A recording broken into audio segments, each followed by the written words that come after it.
Sejam bem-vindos ao meu, ao seu, ao nosso podcast Espadas Literárias.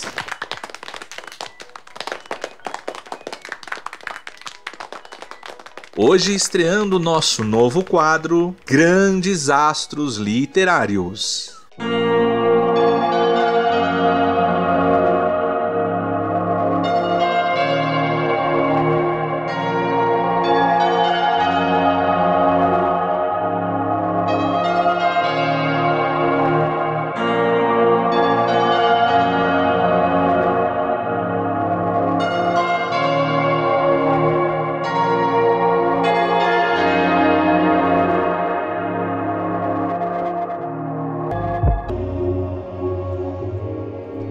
Nesse quadro nós vamos conhecer e conversar mais sobre os nossos queridos personagens feitos de papel e tinta. Sim, vamos conhecer mais da intimidade desses queridos personagens. Vamos conversar sobre os nossos heróis preferidos, nossos vilões. Sim, nossos queridos vilões, anti-heróis, antagonistas espetaculares. Vamos saber tudo sobre eles. O que comem, onde vivem, estudam, trabalham, como eles ganham dinheiro, são youtubers na internet. Vamos estar conhecendo eles em seus mínimos detalhes, sua filosofia de vida, sua ideologia política, seu perfil psicológico, o que comem, o que vestem. Eles andam de transporte público? Eles pegam Uber como a gente? Eles são gente como a gente ou são pessoas bem diferentes? Vamos dissecar cada detalhe da personalidade, dos pensamentos, sonhos, ideias, o que movem esses personagens e como eles se tornaram tão queridos para nós, leitores. E no papo de hoje, vamos conhecer um pouquinho melhor dele. Ele que foi amado e odiado pelo seu próprio criador. Ele foi amado porque se tornou quase que de imediato um sucesso de público. E foi odiado porque o autor estava tão cansado do sucesso que ele alcançou, de ter que escrever apenas histórias deste personagem, que num rompante de raiva, de ódio e de desespero, ele simplesmente o matou. Mas para azar do seu criador, ele não pôde permanecer morto por muito tempo, porque a população praticamente obrigou o autor a trazer o personagem de volta. Onde ele ia, era perseguido. Onde ele ia, era agredido verbalmente. Cartas furiosas chegavam em sua residência, cartas furiosas chegavam aos editores onde havia sido publicado as histórias do personagem, pedindo que o personagem voltasse à vida. Assim, depois de tanto frenesi, de tantas ameaças, 8 anos depois, ele traz de volta o seu personagem, ele o ressuscita e o personagem finalmente vai entrar para a posteridade. Vaidoso e excêntrico, ao mesmo tempo genial. Ele é o personagem acerca do qual mais foi produzido material em diversas mídias. Estamos falando de livros, de quadrinhos, de filmes, de séries, de jogos de tabuleiro, jogos de videogame. Ele é tido ainda hoje como o personagem mais inspirador e mais copiado no mundo. Ele é tão inspirador que dezenas de personagens que aprendemos a amar em filmes, em séries de televisão, em outros livros, foram inspirados nele. Existem porque antes ele existiu primeiro. Já sabe de quem estamos falando? Ora, é elementar, meu caro Watson. Estamos falando dele, o nosso querido Sherlock Holmes.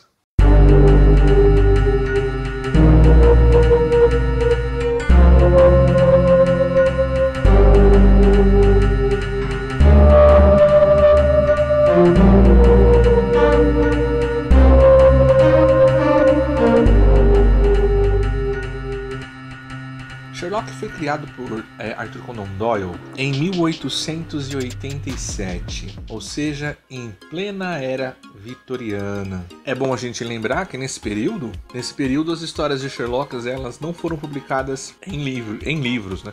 Na verdade, no formato de livro. Elas foram primeiro publicadas em revistas, que era a grande coqueluche da época. Pra gente ter uma ideia, essas revistas que publicavam histórias policiais, histórias de fantasia, era como se fosse o nosso como se fosse a nossa plataforma de YouTube hoje, por exemplo, onde você entra no YouTube e você tem diversos canais, você tem diversas pessoas falando sobre variados assuntos. Assim eram essas revistas e elas eram publicadas em grande circulação. A primeira aparição do Sherlock foi no romance O Estudo em Vermelho. Isso foi em fevereiro de 1891. Ou seja, apesar do Conan Doyle publicar ele ali, criar o personagem em 1887, aí ele começa a escrever, a gente tem esse período, começa a escrever, começa a enviar, você vai achar, ele provavelmente achou um editor, e isso vai acontecer, a publicação mesmo da história, a aparição do Sherlock, né? Ela acontece em fevereiro de 1891. O romance O Estudo em Vermelho, o romance inaugural, a história inaugural que trouxe o personagem à existência, a existência não, né? Que já tinha sido criado, trouxe ao ápice o personagem. A revista Britain's Christmas Annual. E a segunda aparição foi o romance O Signo dos Quatro, na Lipton's Magazine. Isso foi em junho de 1891. Depois disso, segue algumas histórias e veio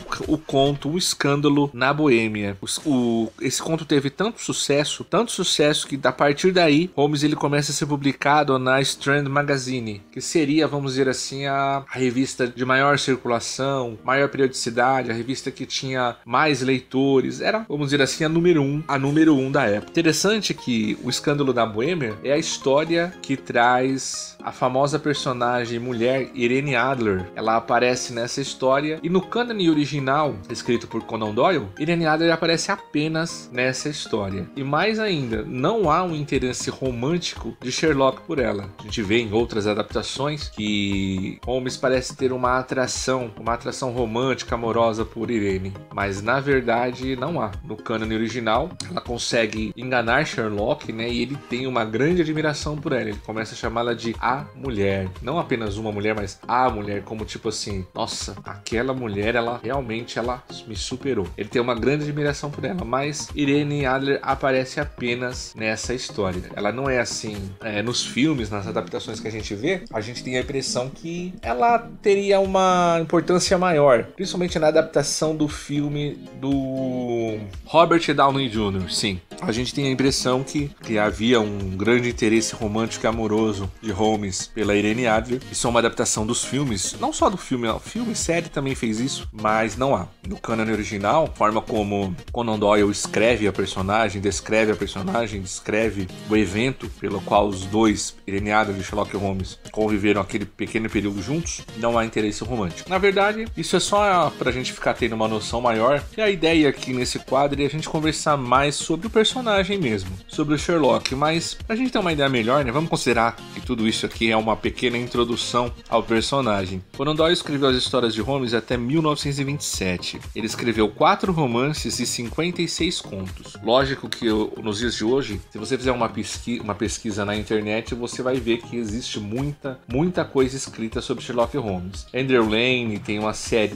do Sherlock jovem, outros escritores, o próprio Neil Gaiman escreveu sobre o personagem. Então assim, ele tem sido muito adaptado, lógico. Holmes ele é um personagem assim tão interessante, que tem muitas pessoas, existem estudos que dizem que Holmes ele realmente existiu. Existem estudos que dizem, pesquisas, e muitas pessoas pelo mundo acreditam que Holmes teria sido sim um detetive ou um policial que existiu naquele período vitoriano, né? Teria chamado muito a atenção de Conan Doyle, e ele escreve sobre esse personagem. Ele cria esse personagem, mas que na verdade Sherlock Holmes era sim de fato uma pessoa real, um detetive real, com toda aquela peculiaridade, com todo aquele excentricismo, realmente aquele jeito que a gente conhece do Sherlock, mas que de fato ele teria sido uma pessoa real. Isso pra mim na verdade é uma grande fake news, é um grande mito. Eu acredito muito mais na história original, que diz que sim, Conan Doyle ele cria Holmes pensando no seu professor de medicina, que era alguém que ele admirava muito, e ele usa algumas características desse professor na criação do seu personagem, mas não que teria existido alguém como Sherlock Holmes e ele teria apenas, sei lá, trocado o nome, mas de fato teria existido um detetive semelhante. Uma das coisas extremamente interessantes que eu acho de Holmes é que ele é um personagem que ele superou o criador, né? Hoje em dia a gente fala assim,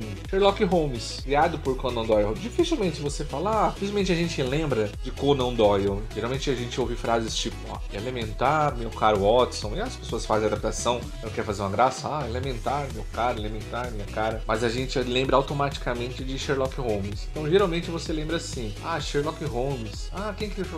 Foi o Conan Doyle, né? Mas dificilmente você lembra do Conan Doyle. É um personagem que de fato ele superou seu criador. Por exemplo, quando a gente fala de Agatha Christie, a gente lembra do detetive e de outros personagens criados. Você fala de Edgar Allan Poe, e você lembra do personagem do detetive Dupin, criado por ele, mas nenhum deles superaram seus criadores, né? No caso de Holmes, não. Holmes ele chega a superar o seu criador, né? Outra coisa extremamente interessante é o endereço de Holmes, o famoso 221B da Baker Street, que hoje é um dos pontos mais famosos de Londres. Esse endereço, na época de Conan Doyle, era um endereço fictício. A Baker Street, né? A Baker Street existe, mas o número 221B não existia. Mas agora ele existe, realmente o endereço existe. Foi criado o 221B na Baker Street e hoje ele abriga o museu do famoso personagem Sherlock Holmes. Tudo isso para que a gente tenha uma ideia melhor da grandiosidade do personagem. Tudo isso que eu disse até aqui, tudo isso serve como uma introdução para a gente chegar realmente do que nos interessa, que é o personagem. Quem é ele? A gente quer saber quem é o Sherlock Holmes, como ele viveu, como ele se tornou tão atemporal assim. E a gente vai responder isso no nosso próximo quadro.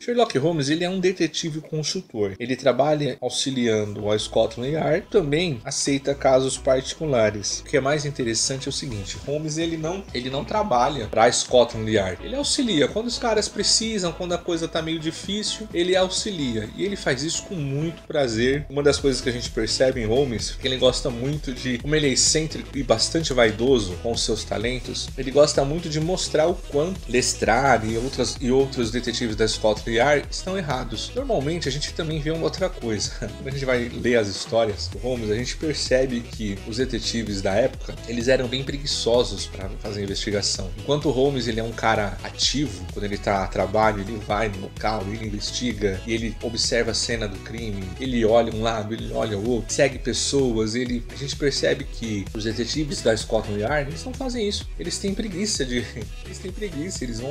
eles procuram um jeito mais fácil, mas eles não se dão ao trabalho de investigação quanto o Holmes faz. O Holmes ele é um cara que quando ele não tá trabalhando, ele fica no ócio e no tédio. Ele fica esticado, dias a fio, esticado no sofá, desanimado com quase... Mas quando ele está envolvido em um caso, ele realmente se dedica. Você percebe que ele realmente gosta do que ele faz. Ele realmente gosta das investigações. Ele tem prazer em ir atrás, ele tem prazer em averiguar, ele tem prazer em procurar os pormenores dos pormenores até chegar no seu objetivo. Não, ele aceita os casos que o Holmes aceita, geralmente eles são casos que a princípio parecem simples, mas conforme o interlocutor vai contando como aconteceu, a situação que aconteceu, sempre aparece uma parte, sempre aparece uma pequena ideia, uma pequena pista que Holmes identifica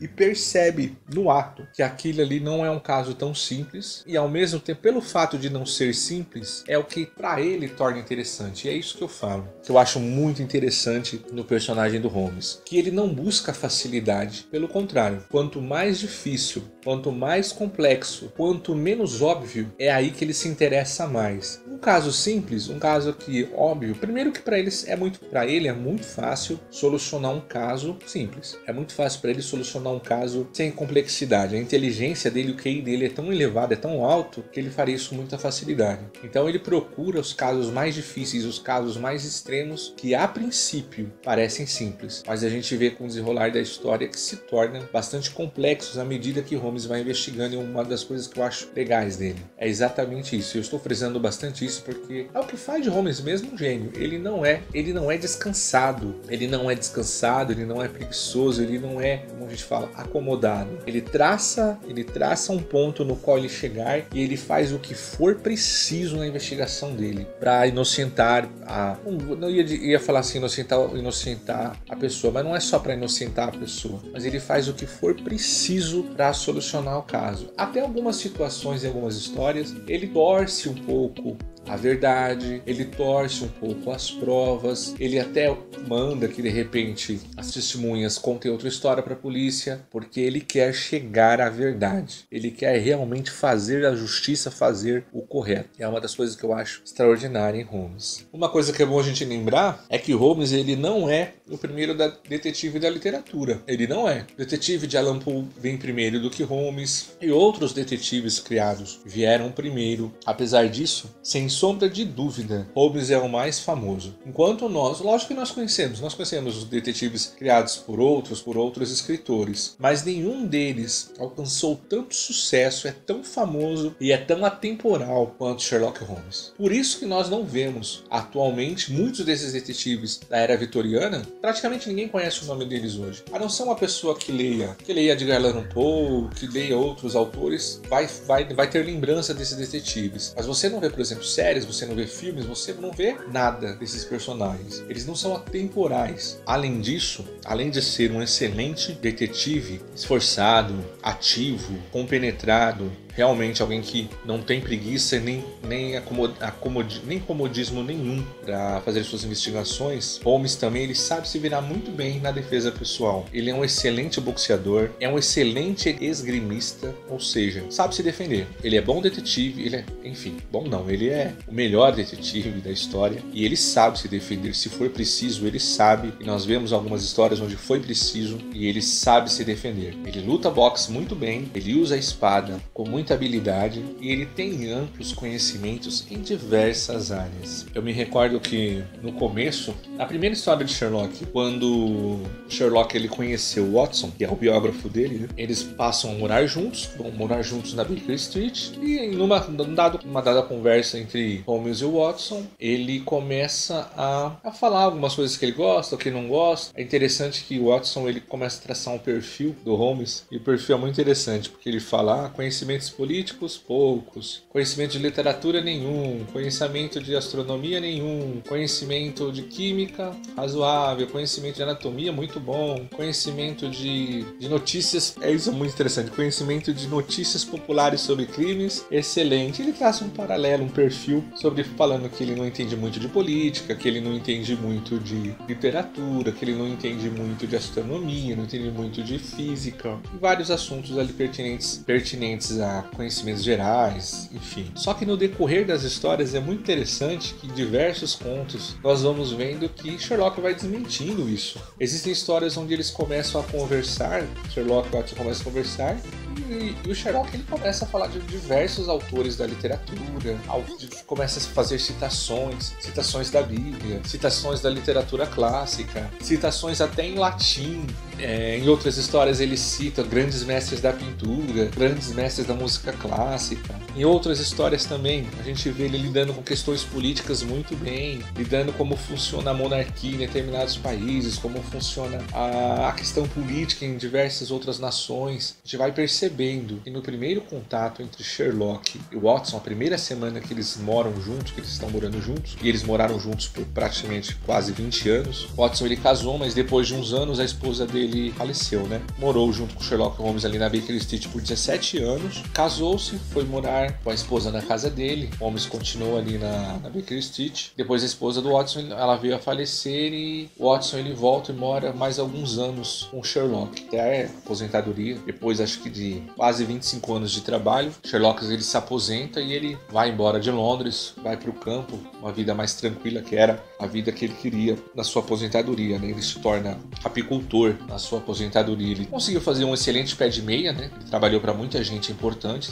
resolveu casos para reis, para monarcas, para desembargadores, juízes, para políticos importantes, pessoas muito importantes. E ele conseguiu fazer suas economias. Depois de 25 anos de trabalho, ele resolve se aposentar e vai morar no campo. A vontade dele, o desejo dele é ser apicultor. Não é dito muito, mas eu creio também que ele e Mycroft Holmes, o irmão deles, devem ter herdado uma herança dos pais, porque os pais deles não eram pessoas do campo, né? É dito que a família dele era uma família nobre, então com certeza Holmes e Mycroft, eles herdam uma grana, né, dos pais, né? Os pais deles eram aristocratas, né? É dito que a avó de Holmes, ela era filha de um famoso pintor francês. Uma coisa interessante pra gente fazer um paralelo é que a conhecida Enola Holmes ficou mais conhecida esse ano de 2020, 2021, pelo filme da Netflix, né? Foi lançado o filme sobre Enola Holmes, uma jovem, que se torna uma jovem detetive também, mas Enola Holmes, ela não existe. Holmes, ele não tem irmã. Nas histórias originais, Holmes não tem irmã. Nós conhecemos Enola Holmes no filme da Netflix, a série de Holmes também, aquela série da BBC com Cumberbatch. Nossa, eu não sei falar direito o nome desse ator, mas é o cara que é o Doutor Estranho. É o Doutor Estranho nos filmes da Marvel. Lá no finalzinho da série a gente descobre que o Holmes tem uma irmã muito inteligente e tal, mas no cânone original, né, as histórias originais de Holmes, não, ele não tem nenhuma irmã. Enola Holmes, ela na verdade não foi um filme criado pela Netflix. Existe uma série de livros que foi criado por uma escritora que era muito fã do personagem, e acho que na década de 1980, 1990, eu não me recordo agora bem, ela criou uma série de livros, uma série de histórias que depois se tornaram livros sobre a personagem Enola Holmes como sendo irmã de Sherlock Holmes. Só para nível do nosso conhecimento, Holmes ele não tinha nenhuma irmã. Ele tinha um irmão, que é o Mycroft Holmes, que aparece, acho que também aparece em duas histórias, se não me falha a memória, do cânone original. E vai aparecer em duas histórias. Sim, é isso mesmo. Ele aparece no Intérprete Grego e ele aparece na história onde Holmes enfrenta o Moriarty. Uma coisa que acho que fica claro sobre o personagem, todo mundo que já leu as histórias do Holmes, algum conto, existem livros de contos e existem outros livros também, mas enfim, não é agora que eu quero falar sobre isso. Mais pra frente eu vou falar um pouquinho sobre os livros, sobre as adaptações, mas não é o momento agora. Mas uma coisa que é evidente para quem já conheceu o personagem por alguma mídia, é que o cara é excêntrico. Não tem o que falar. O cara é extremamente excêntrico. É uma mistura de House, vai ficar mais fácil pra gente, ó. Holmes é uma mistura de House com Monk e outros personagens, uma mescla. Claro que ele vem bem antes dele, então. Mas ele é um cara bastante excêntrico, ele tem bastante vaidade em relação a que as pessoas reconheçam como ele é o cara. Isso fica muito claro nas histórias, quando as pessoas começam a tecer elogios sobre a forma de raciocínio dele, como ele tem aquele raciocínio dedutivo, aquela lógica impressionante, e vai deduzindo e vai usando a lógica. Fica muito claro que ele tem essa vaidade, ele gosta de ser elogiado, ele realmente gosta que as pessoas falem, não, você é o cara, tipo, não diretamente, não dessa forma, né? Lógico que a gente tá falando de um personagem ali do ano de 1800, final dos anos 1800 a começo de 1900, então não era esse o termo que se usava, mas se fosse nos dias de hoje, a gente ia falar assim, que ele é o tipo de sujeito que gosta que aponta e fala, nossa, aquele cara ali é o bonzão. Ele seria esse tipo de cara, ele tem essa vaidade. E no livro é descrito a forma como ele faz um certo sarcasmo com Scotland Yard, com Lestrade, com outros personagens que não conseguem acompanhar muito o raciocínio dele. A gente percebe que ele, apesar de às vezes olhar de uma forma meio zombeteira, assim, mas uma pessoa que ele respeita bastante é o John Watson, que acabou se tornando praticamente o único amigo dele. Tem uma história que Holmes ele conta que na faculdade ele teve apenas um amigo por um certo tempo, depois também não continuou com aquela amizade. E a gente percebe que seria muito difícil mesmo, a maneira como o Holmes age, como ele se comporta, ele é muito excêntrico, ele tem essa questão de que o que importa para ele são os casos investigativos, o resto para ele não tem muito interesse. Ele costuma falar que a mente funciona como como um depósito. Se você acumular muitos assuntos de várias coisas, acaba sendo prejudicial. Mas às vezes é que nisso ele se contradiz um pouco, porque a gente percebe no decorrer das histórias que ele não tem um conhecimento apenas de um assunto, apenas de que ele é bom em química, ou ele é bom em diversas marcas de charutos, coisas que ele usa para investigação. Não, ele tem muito conhecimento em outras áreas do conhecimento humano, como arte, como literatura, música, política. Ele tem um bom conhecimento, sim. E é por isso que é difícil você querer explorar de Holmes o lado romântico dele. Hoje nós vemos, é muito comum, vamos dizer assim, na literatura policial,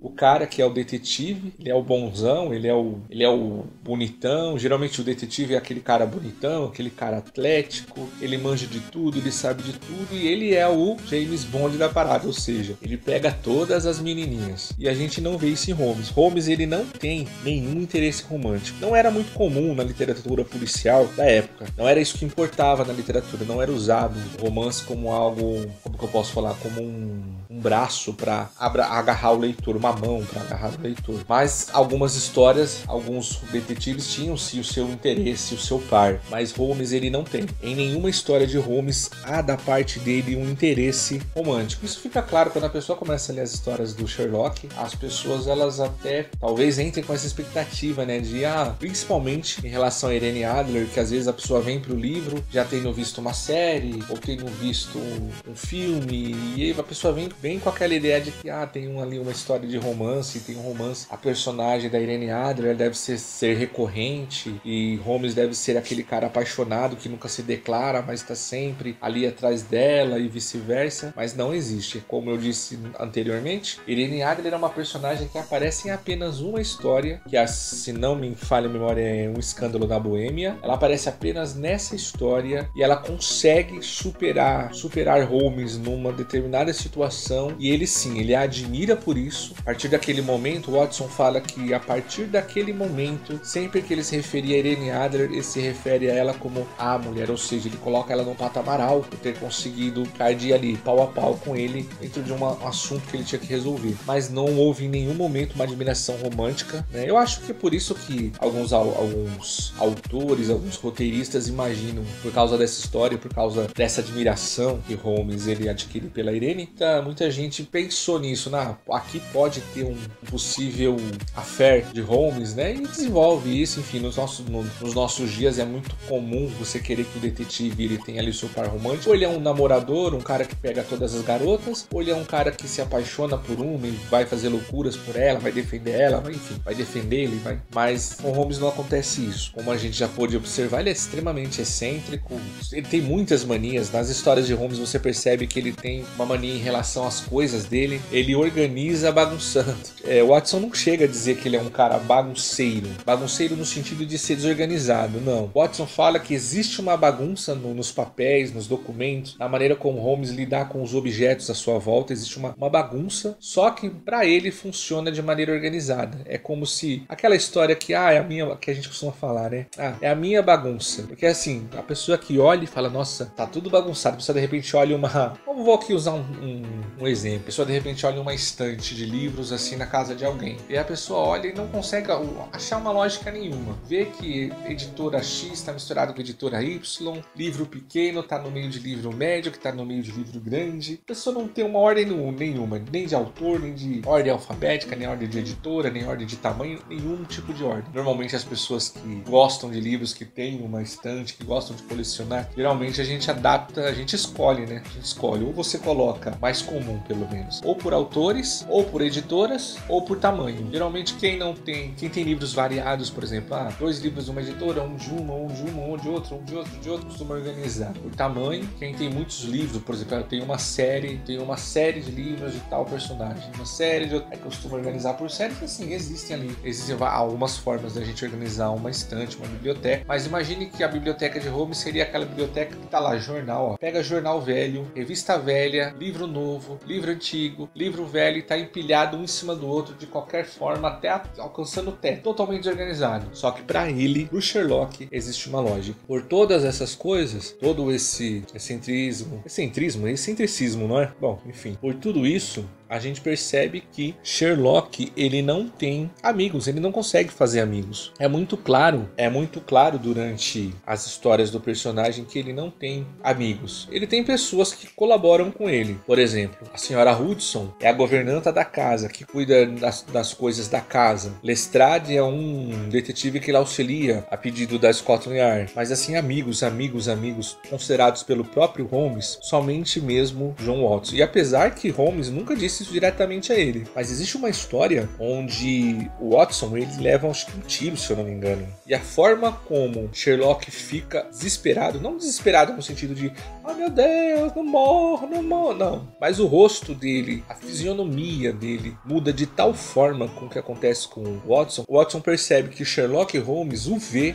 como um grande amigo mesmo. Além disso, uma coisa que é um pouco chocante nas histórias de Holmes, e de repente você dá com um Sherlock Holmes que faz uso de cocaína. Realmente, Holmes ele fuma charuto, ele fuma, depois aparece a história do cachimbo, e também ele faz uso da cocaína, que é algo que o Watson consegue fazer ele controlar. É bom lembrar que além disso, Holmes ele faz uso de morfina também algumas vezes. E na época havia também a questão do ópio ali na Londres do século XIX. Apesar de essas outras substâncias ele não se importar muito fazer uso, o ópio ele é extremamente contra. Outra coisa, né? Holmes ele é o primeiro personagem da literatura, ou um dos primeiros, mas não achei outro, na verdade eu acho que ele é o primeiro personagem a assumidamente fazer uso do entorpecente, né? Só que é bom lembrar que nesse período, na Inglaterra, era algo autorizado, não era proibido, né? Ela não era uma droga ilícita, na verdade. Ela era, como morfina, como ópio, elas eram drogas permitidas, né, pelo país. Eram drogas lícitas. Chegava-se até, nós temos casos de médicos americanos ali no 1880, 1885, 1890, nesse período que receitando como remédio para tratamento de algumas doenças, né? Holmes ele é tão moderno e tão atemporal que às vezes a gente esquece que ele é um personagem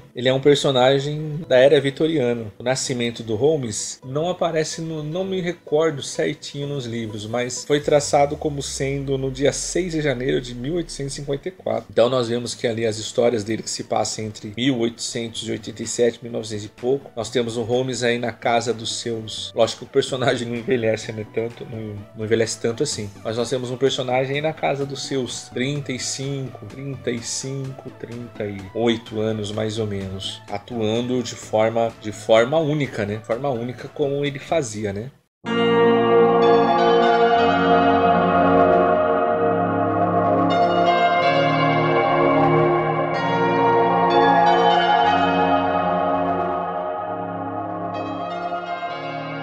Essa foi a primeira parte do nosso novo quadro Grandes Astros Literários. Nessa primeira parte nós demos uma pequena pincelada no nosso personagem, o querido Sherlock Holmes. Ainda tem muito mais. Há ainda muito a falar sobre os livros, os contos, os romances, o perfil psicológico. Ainda há muito a ser dito. Mas isso fica para o nosso próximo programa. Não percam. Em breve estaremos postando a parte 2 do nosso programa, do novo quadro Grandes Astros Literários. Até a próxima, fiquem com Deus e nos vemos em uma nova programação.